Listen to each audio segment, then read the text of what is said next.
Hey everybody, welcome back to another Judgment commentary of Vivy, Fluorite Eye's song. But today, I'm going to be checking out episodes 5 through 9 of the series. But last time in episodes 1 through 4, man, we were introduced to some really just high quality anime action, man. Was really digging the concept of this and the themes of humanity that were on display. It was just really good. Just top tier stuff, man. Didn't have any complaints about it necessarily. I couldn't think of anything especially wrong with it. It was just so much good going for it. And there's a lot that I could say, but just to keep things concise, great animation, great music, good storytelling, good characters. It had pretty much everything you could want. But I've already said all that stuff before, so instead, let's cover some things that I actually missed regarding those first 4 episodes. For starters, at the end of episode 2, when Vivy was trying to stop that plane crash from happening, I misunderstood that circumstance quite badly. I guess it was just because it jumped to it so suddenly and I couldn't fully grasp what was going on until right when it was happening. And it turns out that, as you guys pointed out to me, that construction robot she was fighting that was keeping her from stopping the plane crash, that was Matsumoto. He was controlling the robot and stopping her from stopping the plane crash himself, which just makes the whole thing so much worse, man. At first I thought she was just, being stopped by some security robot who was keeping her from messing around with the plane, but no. Matsumoto controlled it so that he could stop her from saving her friend. Ouch. I get why she hated him so much after that.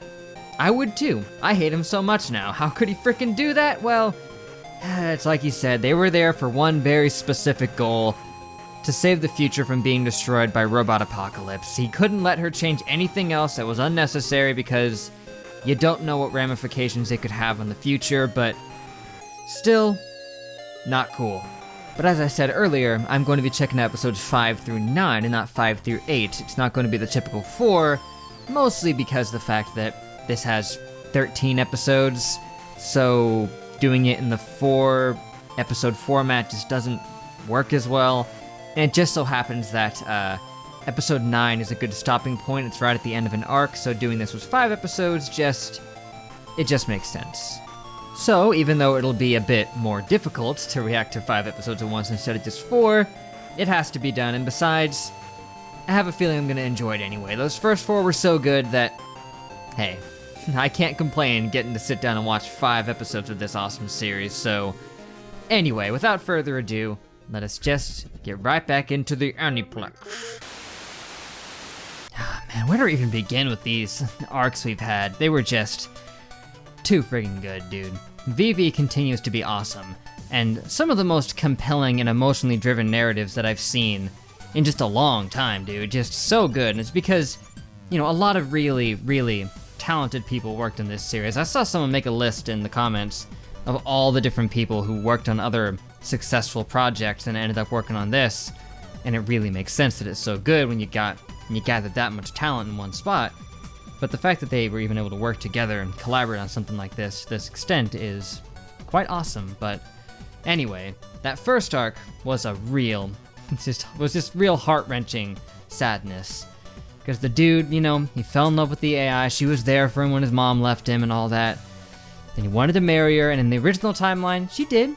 They got married, and it was a big deal, but then the problem was they never really got a chance to actually get married in this one because of the ripple effect of the timeline, by shifting the destruction of the space hotel to being a noble instance instead of a terrorist one, they took his beloved AI and said, what if we try to change her mission to just powering and controlling this entire techno island, which sounds inefficient to take an existing AI and change its mission to that, rather than just making an AI to already do it. Even if you can change an AI to do that, why would you not just make a new one for it? It was just a freaking science experiment. But anyway, by them doing that, of course, he wanted to do everything he could to get her back. And he tried to fill the void by making a duplicate of her who was just not really the same, and he married that, but it was more of a spiritual ceremony. Didn't really count. Man, that is sad. And it breaks my heart, the fact that he could still hear her, singing. Like, a part of her, a fragment of her was still in there, but it wasn't really the same. Vivy could hear in her singing that it didn't have any soul to it, It was nothing but an echo of her past, What really killed it, what really made it terrible, emotionally speaking, was what happened after. Where the guy, when he compared losing her to like if Vivy lost her mission, and then took his own life. She had to be faced with that. And the imagery of having both of their blood on her hands, literally, even if, in a metaphorical sense, the blood, I would argue only technically the blood of his beloved AI was on her hands. His blood was not on her hands. He made that choice. That was his decision to make. She's not responsible for that. But of course, she's not going to think that way. She's going to really take accountability for that one. She couldn't deal with that fact and just crashed her brain right then and there. Just my freaking gosh, that was killing me. Vivy is one of the only shows that I can think of in a long while that has actually been able to consistently bring tears to my eyes. Just genuine emotional tears of distress. Like a few tears, they develop and start to roll out of my eyes, and that's really hard to do. But Vivy has done it. It's just so emotional. And then Ophelia. Ophelia's story was just tragic. I mean, it was just like with Antonio, he just completely went off the deep end. His mission was supposed to support her in her goal to sing and bring joy to those who heard it, but he saw that it was wearing thin on her, mentally speaking, so he decided to sacrifice her, take over her mind, so that she wouldn't have to deal with the strain of it all. At least that was part of it. But in the end, a lot of it was also that deep down, he wanted her to sing for him and him alone. And deep down, she shared a similar sentiment. I didn't mean to use so many S words there, but she wanted to make him happy. Deep down, it's all she actually wanted.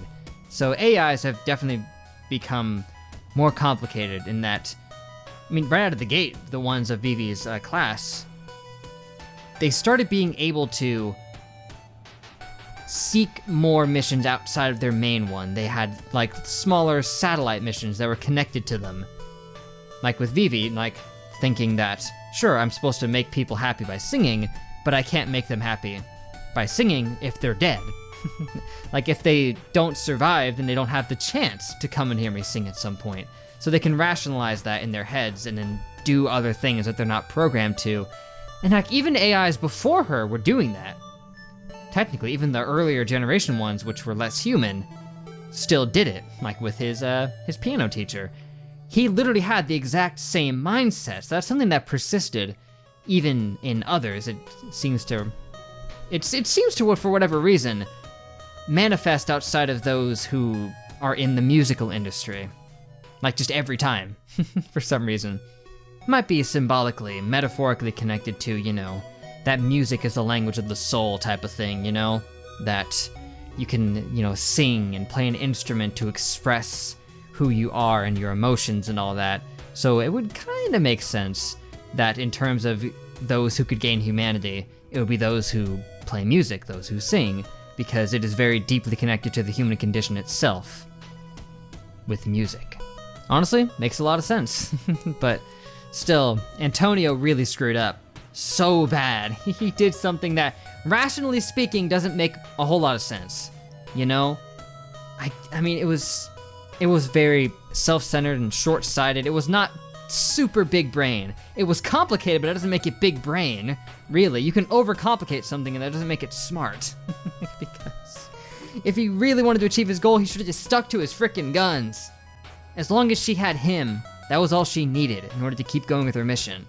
And then did it ever really explain super well why he was going to kill himself? Why he was going to throw her off of a roof? I guess it was probably just because he was actually the one feeling suicidal because his heart was not in the mission. It was not his mission to sing and bring joy to people. He was trying to fulfill something that he was never supposed to do. His actual mission was deprived of him by himself, but he was trying to live a lie. And I guess eventually he realized he couldn't do it. So he was just gonna put a stop to it. And then we had the guy coming in here talking about having divine revelations about stuff.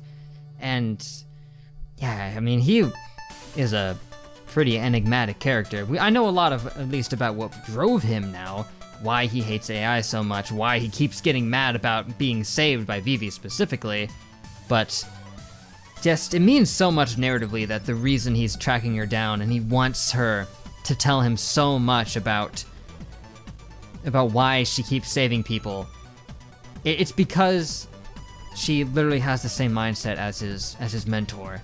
And he never got to get the answer from him. Not really. He didn't get a satisfying answer. He got an answer technically, but he didn't understand it. So he wants to get an answer from Vivy instead. But unbeknownst to him, she would just say the same frickin' thing. There is no complex answer. They were just an AI whose goal is to make people happy through song, and they thought, I can't make them happy through song if they're dead. Nothing more complicated than that.